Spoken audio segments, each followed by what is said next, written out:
Well, hello there, pipe pals. How y'all doing? Holy Smoking Pipe Padre here. And I'm smoking in honor of Old Pipe Pops, my Eagle Claw and Egg meerschaum, which I got many years ago and hardly ever smoked, as you can tell. But I just saw a video a couple days ago from Make a Change, Mark, Old Pipe Pop's son. Wonderful, beautiful video of Old Pipe Pop sitting there in his old room there with all of his church wardens in the background, and computer, and John Wayne picks and everything. And so in honor of him, I'm smoking my Eagle Claw and Egg meerschaum. And I'm also, as you can probably maybe tell, and maybe not really, I'm using my old iPhone, my brand new iPhone 5S to make this video to you. Okay, in this I am smoking Old Ironsides. So, Peace Pipe, my friend, I sure hope two things. One, you're watching, and two, I hope you didn't take that personally when I've uploaded the YouTube Pipe Presenters Northern Cal video. And I called you a scurvy sea dog for taking the last 10 of Old Ironsides. I hope you know I was just doing that in just jest and good fun. So if I offended you, I did not mean to do that. So please, please do not take that as an offense. I was having fun with you. But anyway, not to worry, because I went to the Briar Patch this afternoon and hey, they had more. At least they had this 110. So I've been wanting to try Old Ironsides for quite some time now. And it is a wonderful, very stout English. Well, I'd say it's full-bodied. It's a smooth English. I will say I am surprised. This does have, I'm going to use a word I normally don't use a lot. I know some of you think I'm going to say a certain word, but I'm not. But I am going to say this one word because I think it describes, believe it or not, the texture as well as the flavor of this rather robust English. Creamy. Creamy. It is a creamy, smooth English. That might sound a little bit contradictory to some because we think of English as being really stout. But you think about a good draft Guinness, those of you who still drink those, they can be quite creamy, I think. At least they sort of look creamy when you pour them into the glass. Every now and then we have parties over here and I serve up, wine and beer, and sometimes I'll get a Guinness, and, to me, that frothy stuff looks pretty doggone creamy. Okay. So I got a couple of flakes there, roasting in here. So I went to the Briar Patch today, and I also got a 10, the last 10 of the Drew Estates Dark Cavendish. Gotta get my glasses on here. Some of the stuff I just can't read anymore. This is the, oh,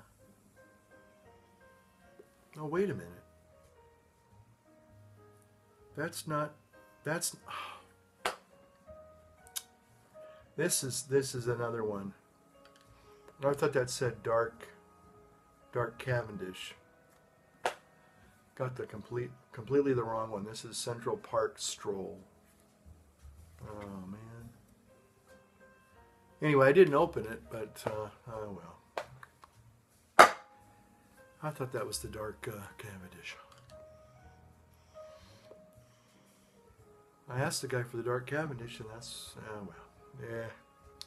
Okay, that's life. That's life in the fast lane. I'm sure it's going to be okay. Anyway. But at least I got some Old Ironsides. That's really what I wanted. And the other was also I got some Blue Mountain. This is for a special person. They know who they are if they're watching the video. This is coming your way. won't mention your name. I don't want to embarrass you because sometimes I say things and people go, I wish you wouldn't say my name, or I wish you would, call me out like that. Okay, I won't. But you know who you are. So this is going to be coming your way with some Stonehaven. So anyway, got that today just for you. Okay.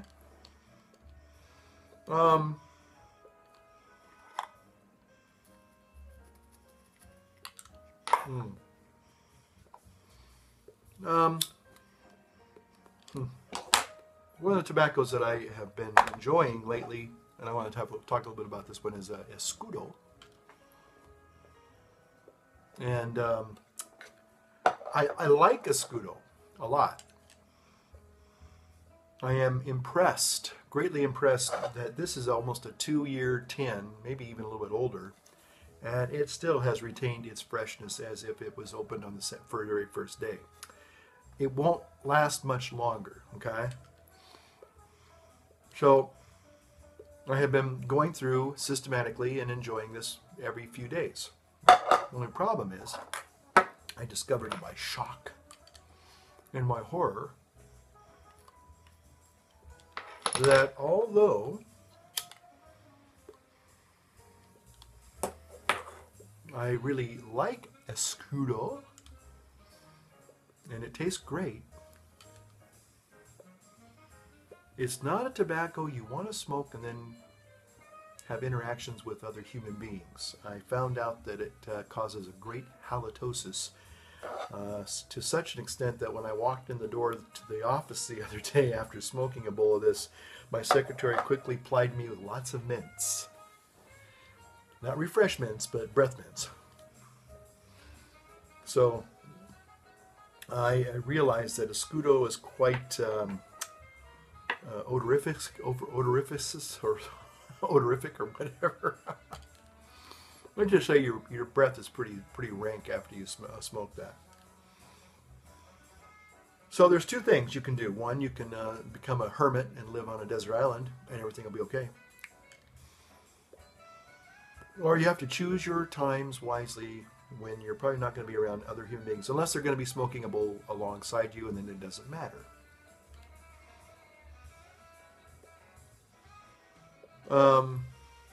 And the other thing I want to talk about briefly is this. This is a very special concoction. I'm not going to even call it a blend. But this is, if anything, and again, I want to give credit where credit's due, VSL David, Virtual Smoking Lounge David, coined the phrase Frankenstein blend, and it's called that because it's made of the dismembered bodies of remnants of tobacco tins or tobacco bags or whatever tobacco remnants you have, and you just put it all together. It may not be enough for a bowl, but you don't want to throw it out. It was actually good at one time, and so you kind of like, well, heck, I'll just pitch it into this one little catch-all container and just, kind of like whatever, And so after a year or so of the little remnants of tobacco tins, you come up with your very own special, unique, one-of-a-kind blend. Now, it is a gamble. I will be honest with you. This could be quite lethal. This could be absolutely horrid stuff. But I just had a bowl not too long ago, and let me tell you, it was quite tasty. Okay? Now, your blend will be your own unique blend, or your concoction. I would like to maybe call this Padres Pipeweed. I don't know.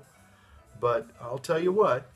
Now, it's got a lot of different tobaccos. It's got Cavendishes and Aromatics and Balkans and Orientals and Perique, not paprika, but Perique.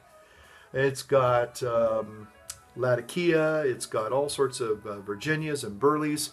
This is a Heinz 57 variety pipe tobacco, maybe.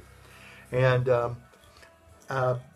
I'm surprised it doesn't smoke harsh. I would think that this is going to be really, pretty ghastly stuff. But I've had this now, I probably, when I started making YouTube videos, which will be 3 years, April 1st, almost 3 years now.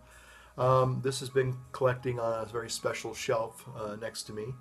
And so again, when I get to the end of a tin, I just take the little remnants and toss them in there and shake it up, you know, and let it sit there. Sometimes I put a little hydration in there, you know, a little squirt of denatured, not alcohol, but you know, distilled water, and let it kind of just, you know, very gently soak into the little dried tobacco pieces, and it keeps it nice and, you know, semi-moist. And so I've actually smoked a couple bowls, and I'm surprised there's no tongue bite. It's not harsh. It's rich. It is rich, and there is quite a nicotine punch to it. And that's only because there are things also like, you know, Haunted Bookshop and, you know, some other C&D type of blends and other blends that do tend to have a higher nicotine content. I think I have some old Nightcap in there, you know, some and Soda Bed, you know, which is Esoterica's answer to Nightcap, I think. So anyway, it's got a good little kick, a little punch to it, so it's good. So there you have it.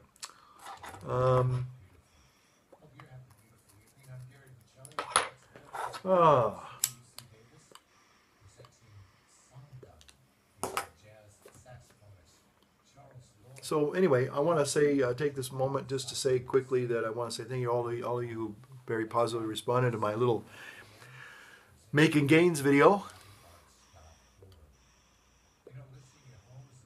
I'm going to continue to keep you updated on how I'm doing, especially this next year. The struggles and the victories. There are victories and there are also struggles. And so I'll try to, you know, like I said, share with those with you when I come upon a couple of goals or milestones. And again, not goals per se, but milestones. But anyway, so that's basically all I have to share with you this evening. Again, thanks for watching my corny videos. I hope that you keep watching. You know, I appreciate all your comments and your subscriptions and your likes and even your dislikes from time to time. And I like watching your videos and kind of sharing again this wonderful art of pipe smoking. Oh, I wanted to share with you one thing. One of our Padres that I associate with, he's from India. He's from Goa, India. No, he's actually from Kerala, India. And I guess the guys were giving him a little bit of a bad time because they found out that he smokes a hookah. I didn't know that. I wanted to talk to him afterwards, but he disappeared quickly. We were at some meeting. And I thought, gosh, we ought to have a pipe together. And delightful young man. He's younger than I am, but so anybody who's younger than me is a young man. But anyway, he's a great guy. And but he said something that I thought was wonderfully eloquent and encouraging for all of us pipe smokers. And he said that smoking the pipe is like incense for the soul. So I'll leave that with you. Smoking the pipe is like incense for the soul. Holy Smoking Pipe Padre saying, light up your world, light up your pipe. Bye-bye.